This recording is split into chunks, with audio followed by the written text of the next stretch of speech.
வைர நெஞ்சம் வைர நெஞ்சம்.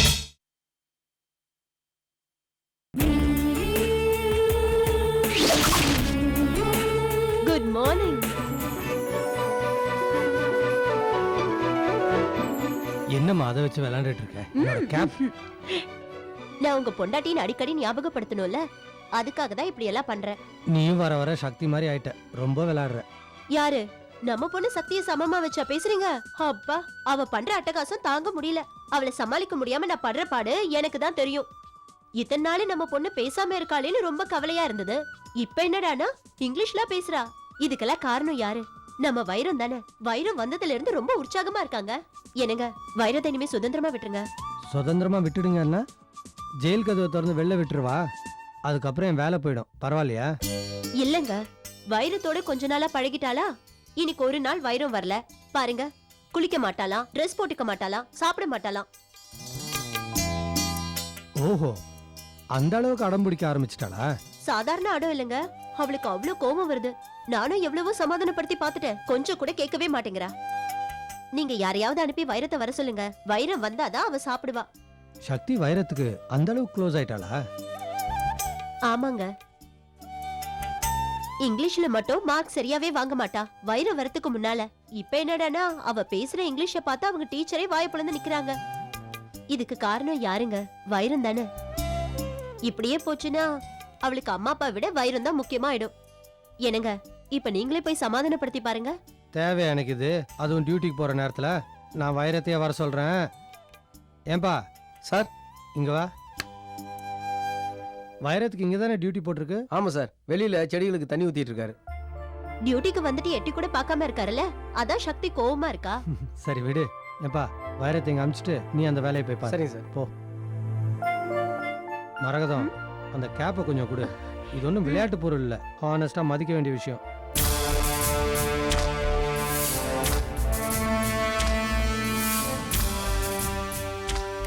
வைரம், ஜெயிலர் உன்னை உடனே வர சொன்னாரு.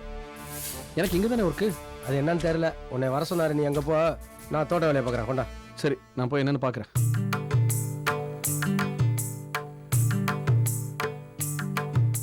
சார் கூப்பிட்டீங்களா சார்? வா வைரம். மரகதம், தேடிட்டு இருந்தியே. வைரம் வந்துட்டான். நான் தேடிட்டுலப்பா, இவ தான் ரொம்ப நேரமா தேடிட்டு சொல்லுங்க இருக்கா. மேடம். உன் சக்தி தான்ப்பா. குளிக்க மாட்டேன், ட்ரெஸ் மாத்திக்க மாட்டேன், சாப்பிட மாட்டேன்னு ஒரே அடம் பண்ணிட்டு இருக்கா. போய் நீயே என்னன்னு பாரு. அவ்வளோதானே. இதை இப்போ பாருங்க. சக்தி,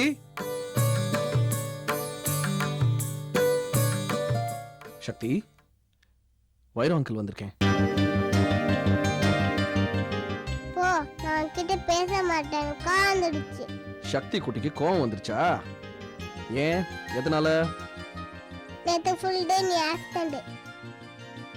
என்ன பார்க்க வரவல, ஏன் வரல? டாடி உன்னை திட்டுச்சா இல்ல மம்மி என்ன திட்டுச்சா? அதெல்லாம் ஒன்றும் இல்லை. நேற்று அங்கிளுக்கு இங்கே டியூட்டி இல்லை, லைப்ரரியில் ஒர்க் இருந்துச்சு, அதான் வர முடியல. நேத்து டியூட்டி இல்லனா இன்னைக்கு மார்னிங் நடந்ததும் குட் மார்னிங் சொல்லிருக்கணும்ல, ஏன் சொல்லல? சாரிடா, வெரி சாரி.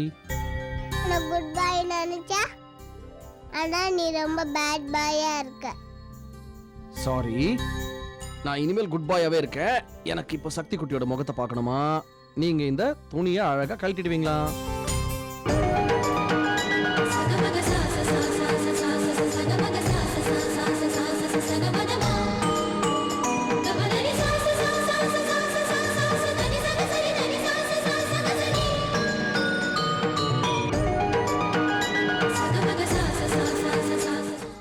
ஆமா, சாப்பிட மாட்டேன் நடம் பிடிச்சிங்களாமே. நான் கார்ல இருக்கேன் சொல்றல. ஓ, இப்பதான் கோவம் போயிடுச்சுல, இப்ப சாப்பிடலாம்ல? சாப்பிடலாம். டிஃபன் எடுத்துட்டு வாங்க.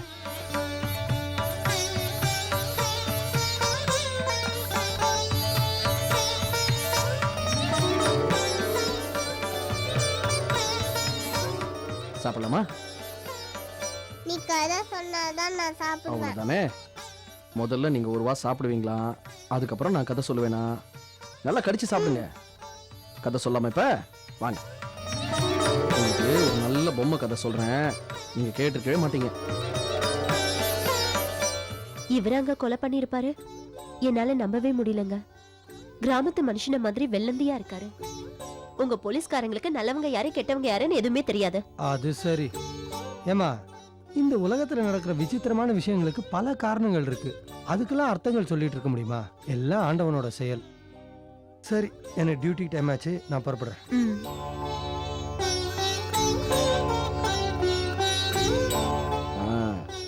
இப்பதான் நீங்க ரொம்ப நல்ல பிள்ளையா. இப்போ என்ன பண்ணுவீங்களா? இது நீங்க அழகா சாப்பிடுவீங்களா? நான் உங்களுக்கு ஒரு சூப்பர் கதை சொல்லுவேனா? போன வாரம் ஒரு ராஜா மந்திரி கதை சொன்னேன்ல, அதை விட சூப்பர் கதை. எனக்கு அந்த பொம்மை வேணும். பொம்மை வேணுமா? இதோ வரேன். இதுதானே? இங்க வா. என்னங்க, நல்லா இருக்கா? இப்போ நான் ஒரு ஐடியா சொல்றேன். இப்போ நான் உங்களுக்கு இதை இப்படி கொடுப்பேனா, நீங்க அதை சாப்பிட்டுக்கிட்டே அதை விளையாடுவீங்களா? இப்போ பாருங்க, பொம்மைக்கு ஒரு ரூபா கொடுக்கலாமா? கொடுக்கலாமா? வேண்டாம், உங்களுக்கு தான். இந்தவா பொம்மை கொடுக்கலாமா? கொடுக்கலாமா? கொடுக்க போற உங்களுக்கு தான். சாப்பிடுங்க சாப்பிடுங்க.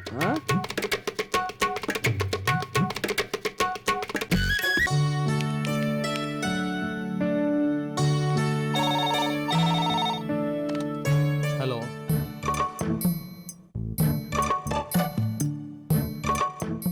ஹலோ, மிஸ்டர் ரவி கிட்ட பேசணும். சொல்லுங்க, ரவி தான் பேசுறேன். சார், என் பேரு மல்லிகா. உங்களை எனக்கு ரொம்ப பிடிக்கும் சார். நீங்க ரொம்ப அழகா இருக்கீங்க. உங்க வீடு இருக்கிற தெருவுல தான் எங்க வீடு இருக்கு சார். நீங்க தினமும் ஆபீஸ்க்கு போகும்போதும் வரும்போதும் நான் மாடியில இருந்து ரசிச்சு பாப்பேன். ஹலோ ஹலோ, யார் நீங்க? என்ன ரவி சார் நீங்க? பேரை சொல்லிட்டேன், வீடு இருக்கிற தெருவையும் சொல்லிட்டேன். வீட்டு நம்பரையும் சொல்லணுமா? என்ன பார்க்கணும், பேசணும், பழகணும்னு ரொம்ப ஆசையா இருக்கா? ஹலோ, ஆபீஸ் டைம்ல என்னங்க இது? அப்போ ஆபீஸ் டைம் முடிஞ்சது உங்க மொபைலுக்கு ஃபோன் பண்ணட்டுமா சார்? வேணாம் வேணாம், அந்த மாதிரி வேலை எதுவும் வச்சுக்காத. ஹலோ ரவி, கட்டின பொண்டாட்டி வாய்ஸ் உங்களுக்கு தெரியலல்ல? அப்போ என்ன லவ் பண்ணது, கொஞ்சம் பேசுனது இதெல்லாம் பொய்யா? பதில் சொல்லுங்க. நீயாடி? நான் ஏதோ உண்மையிலேயே மல்லிகான்னு ஒரு சூப்பர் ஃபிகர் பேசுதுன்னு நினைச்சிட்டேன். ஒரு செகண்ட் அதிர்ஷ்டம் நம்மளை தேடி வருது, லைஃபே சேஞ்ச் ஆக போகுதுன்னு எவ்வளவு சந்தோஷப்பட தெரியுமா? நினைப்பீங்க சார், நினைப்பீங்க. ஏய், ஆபீஸ்ல எனக்கு நிறைய வேலை இருக்கு, எதுக்கு இப்ப ஃபோன் பண்ண? அது வந்து சொல்லி தொலை. ஏன் வந்து இழுத்துட்டு இருக்க?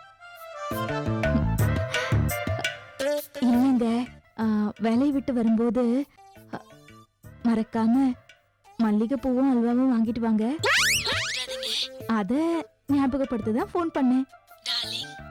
மறந்துடாதீங்க.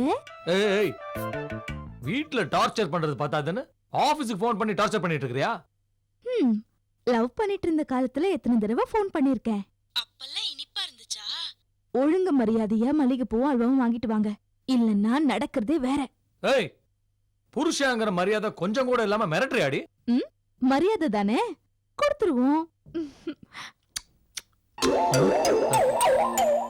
சி சி சி, போன வைடி.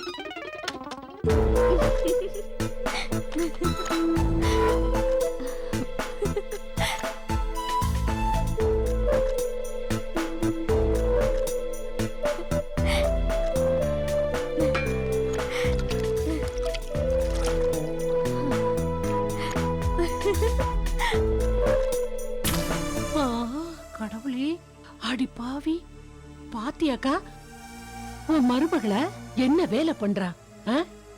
காஃபி டம்ளருக்கு பதிலா ரிமோட்டை கொண்டு போய் சிங்கில போட்டு தண்ணி ஊத்திட்டு போறா. அவ வெக்கத்தையும் தடுமாற்றத்தையும் பார்க்கும்போது என் மனசு கடந்து அடிச்சுக்குது லதா. இவ்வளவு ஆசையை வச்சுக்கிட்டு இருக்க இவகிட்ட நான் எப்படி உண்மையை சொல்ல முடியும்? இத பாரு அலமேலக்கா, ஆண்டவன் போட்ட கணக்க நம்மளால மாத்த முடியாது. ஜோசியர் ஐயா சொன்னதுதான். இவ தவிக்கிற தவிப்ப பார்த்தா நடக்க கூடாது ஏதாவது நடந்துருக்கா? அப்புறம் உன் மருமகளை நீ இழந்துட வேண்டியதுதான். ஏக்கா, உன் மருமக என்ன 10ஆம் பசலியா? படிச்சவ, விவரமானவ தானே? பட்டுன்னு போட்டு உண்மையை உடைச்சிருக்கா. உன் மருமக உன்னை ஃப்ரெண்டு மாதிரி நினைக்கிறா, நீயும் அவன் மேல உயிரையே வச்சிருக்க. இப்படியா ஒரு மாமியார் மருமகன்னு ஊரே பொறாமப்பட்டுக்கிட்டு கிடக்குது. அப்புறம் என்ன, இதுதான் விஷயம்னு சொல்லிவிடுக்கா. குழந்தை பெத்தா உயிர் போயிடும்னு போட்டு உடைச்சிரு. அவளுக்கு உயிர் மேல ஆசை இருக்காதா என்ன? என்னக்கா யோசிக்கிற? என் மருமகனுமோ தைரியமானவதான், புத்திசாலிதான். பெத்த தகப்பனை காப்பாத்துறதுக்கு தன்னோட கருவையே கலைச்சிக்கிட்டு கிட்னியை கொடுத்தவ. இருந்தாலும் இவ்வளவு பெரிய அதிர்ச்சியான விஷயத்த அவகிட்ட நான் எப்படி சொல்ல முடியும்? அவகிட்ட சொல்லாமலே 2 பேரும் பிரிச்சு வைக்கிறதுக்கான வழி என்னன்னு மட்டும் என்கிட்ட சொல்லு. நீ வேறக்கா. அக்கா, அவ வந்துட்டா. நான் உன்கிட்ட பேசிட்டு இருக்கிறத பார்த்தா அவளுக்கு அங்க சந்தேகம் வந்துரும். இந்த கையை உடைச்ச மாதிரி இந்த கையை உடைச்சிட்டான்னா அவ்வளவுதான். நான் போறேக்கா, போயிட்டு வரேன்.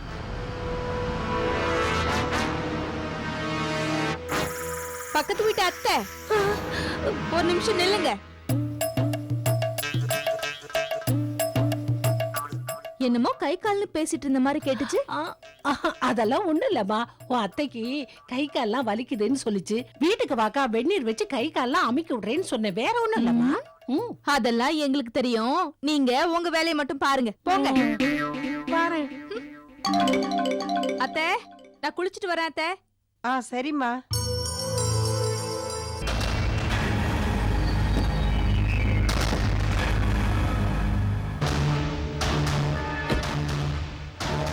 இவங்க எதுக்கு வர்றாங்க?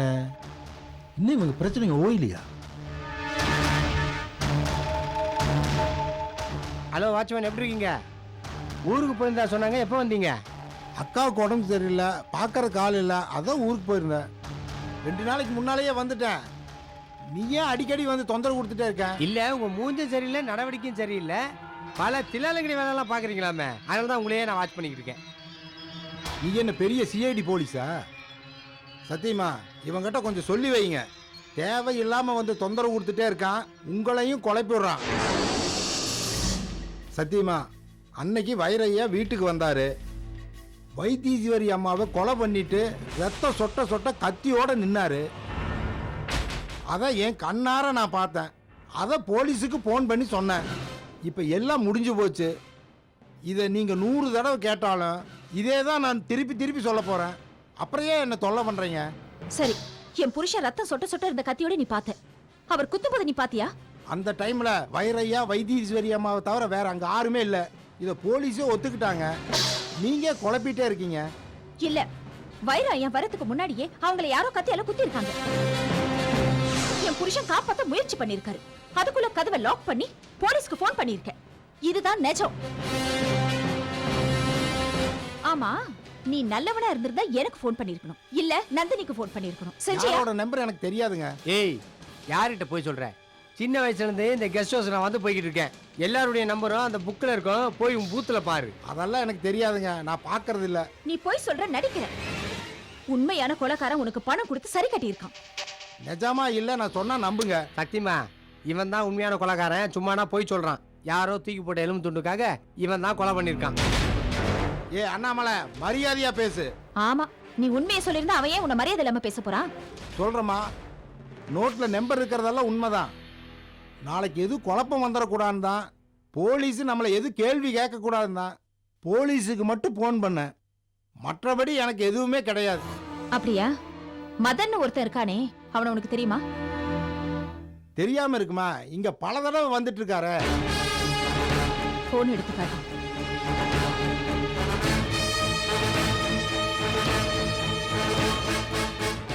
ஆமா, அவர் பணம் கொடுத்தாரு, நான் வாங்கினேன்.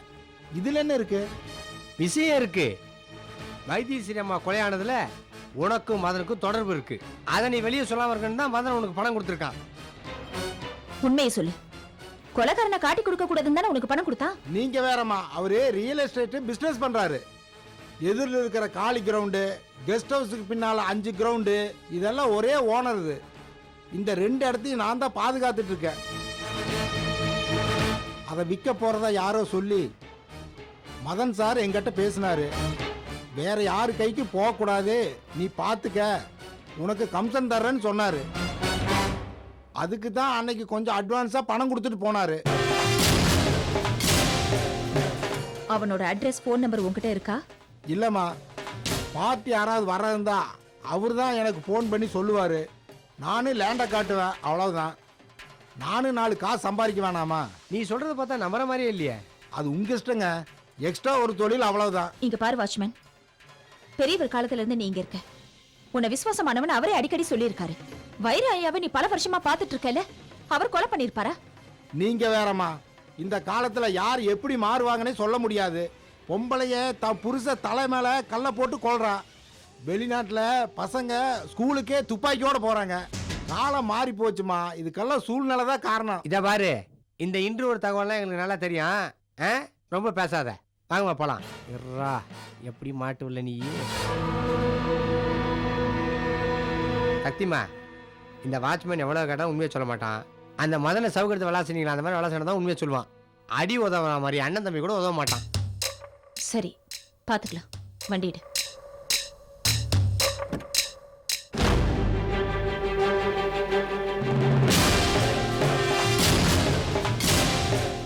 இந்த சிஐடி அண்ணாமலையோட பிரெயினுக்கு அந்த மதன் தான் கொலை பண்ணியிருப்பான்னு தோணுது. நீங்க என்ன நினைக்கிறீங்க?